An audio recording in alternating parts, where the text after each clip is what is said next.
বিএলএলবিৰ 4th সেমিস্টাৰ বা LLB পড়া 2nd সেমিস্টাৰ বা এলএলএম স্টাডি কৰা ষ্টুডেণ্টে বা লিগেল ফিল্ডত যিসকল আমি থাকো সকলোৱে জানো আৰু মই এজন ল ষ্টুডেণ্ট হিচাপে ইমানখিনিতো নলেজ আছে যে ভাৰতবৰ্ষৰ সংবিধানৰ অনুচ্ছেদ 22 কনষ্টিটিউশ্যন অফ ইণ্ডিয়া কৈছে যে যিটো ফাণ্ডামেণ্টেল ৰাইটছ হয় মৌলিক অধিকাৰ হয় এৰেষ্টেড পাৰ্চনেৰ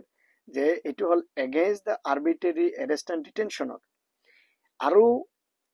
যিজন মানুহক এৰেষ্ট কৰা হৈছে সেইজনৰ ফাণ্ডামেণ্টেল মৌলিক অধিকাৰ হ'ল তাৰ গ্ৰাউণ্ড কিহৰ কাৰণে তাক এৰেষ্ট কৰা হৈছে আৰু তেখেতৰ অধিকাৰ হৈছে কাউন্সিল বা এডভোকেটৰ লগত মুলাকাত কৰা বা পৰামৰ্শ লোৱা। এতিয়া এটা কথা আজিকালি যেনেকৈ এৰেষ্টিং কৰি আছে অসমত পুলিচে এক্সিকিউটিভ বডিয়ে যেনেকৈ লৰ লগত মকেৰি কৰি আছে যোৱাকালি দিলৱাৰ চাহাবে 9 ঘণ্টা 8 ঘণ্টা থানাত বহাই ৰখাৰ পিছত এফআইআৰ দৰ্জ কৰিছে তাৰ পিছত তাক এৰেষ্ট কৰিছে যে 8-9 ঘণ্টা যে তেখেতক থানাৰ মাজত যে ৰাখিছে প্ৰকাশটোৰ এটা জাজমেন্ট আছিলে 2024 এইটো কমপ্লিটলি ইলিগেল ডিটেনশ্যন হয় আৰু তাৰ ফাণ্ডামেণ্টেল ৰাইটতো ভাইলেশ্যন মৌলিক অধিকাৰ এনেকৈ এজন মানুহত চিৰিপ তেখেতৰ লগতে অসমত যে আজিকালি যেটো এটা সিস্টেম হৈ গৈছে মানুহক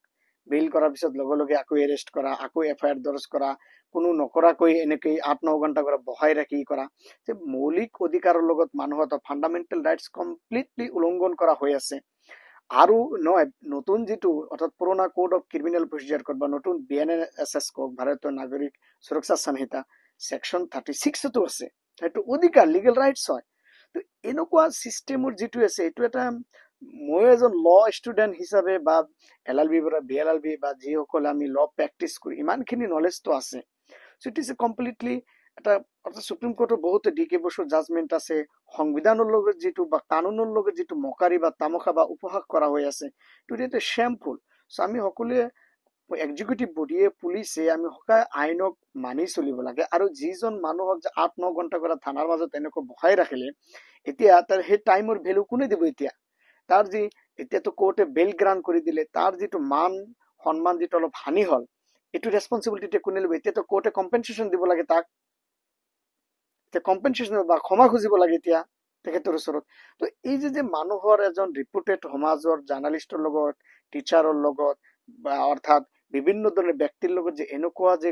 কৰা আসলতে এটো ঠিক নহয় এজন ল ষ্টুডেণ্টে যিমানখিনি মই বুজিব পাৰিছো এটো completely violation of fundamental rights article 22 of the constitution of India আৰু আমি সকলোৱে ৰুল অফ ল সাপোৰ্ট কৰিব লাগে in a constitutional democracy constitution is supreme neither executive nor